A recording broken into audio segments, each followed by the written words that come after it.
Hey, welcome to The Explainer. We're here to take those super complex topics and, well, make them simple. Okay, so you hear this stuff in crime shows all the time, right? But what is the actual legal difference between just a killing and the crime of murder?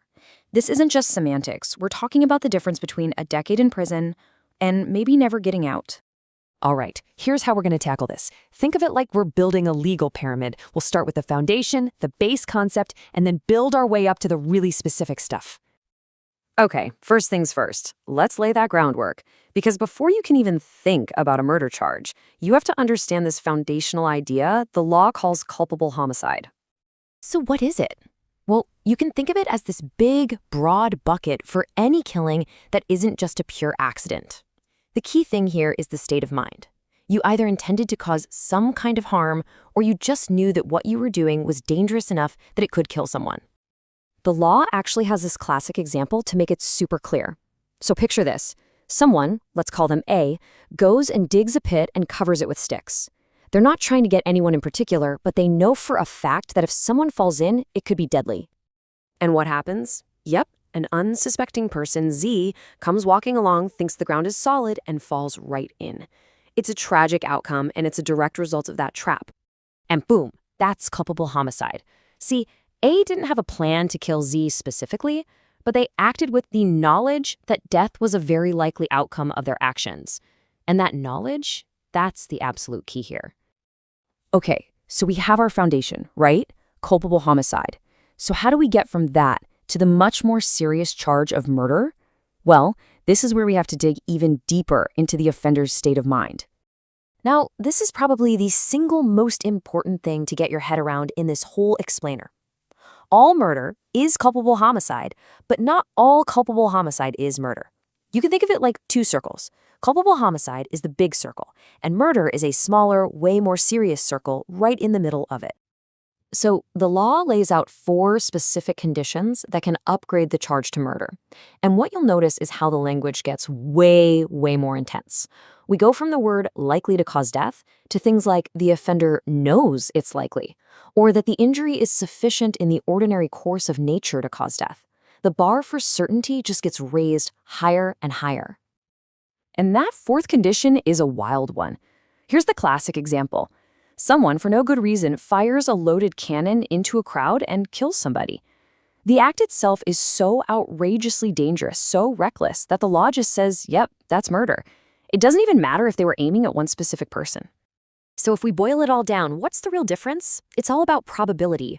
Culpable homicide is about the likelihood of death. Murder, that's about a much, much higher degree of certainty or a very specific and malicious intent to kill. But, of course, it's not always that black and white. Now we get to the really interesting part, the exceptions. The law actually recognizes a few specific situations that can downgrade a murder charge back to culpable homicide. And these 5 exceptions are fascinating, right? Because they're basically the law acknowledging that humans aren't perfect. We're talking about situations like a sudden, intense provocation, or a fight that breaks out in the heat of the moment. Things where that cold, calculated intent just isn't there. Here's a great illustration of that self-defense exception. Someone comes at you with a horsewhip. You pull out a pistol and shoot them dead.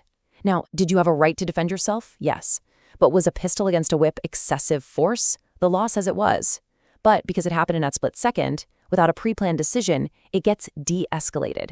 It's not an excuse to walk free, but it makes a huge legal difference. So why do we even care about these distinctions? Why does it all matter so much? Well, the answer is pretty simple.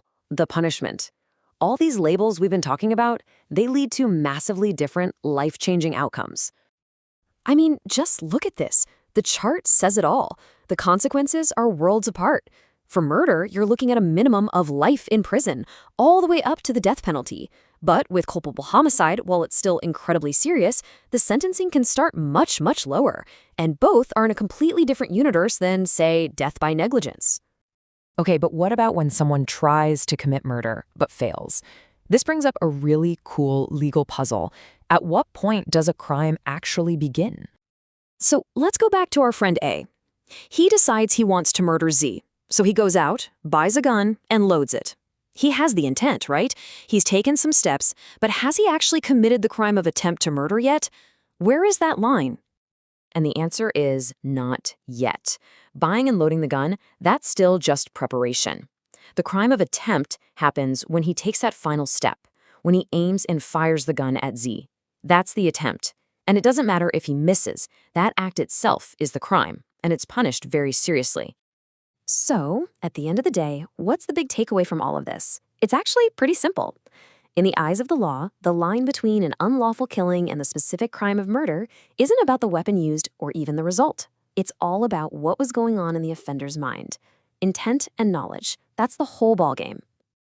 And that really leaves us with something to think about, doesn't it? The law does its best to draw a very fine line between an act of passion and a calculated, cold-blooded act. But the question of where society should draw that line, well, that's a debate that's happening every single day in courtrooms and conversations all over the world.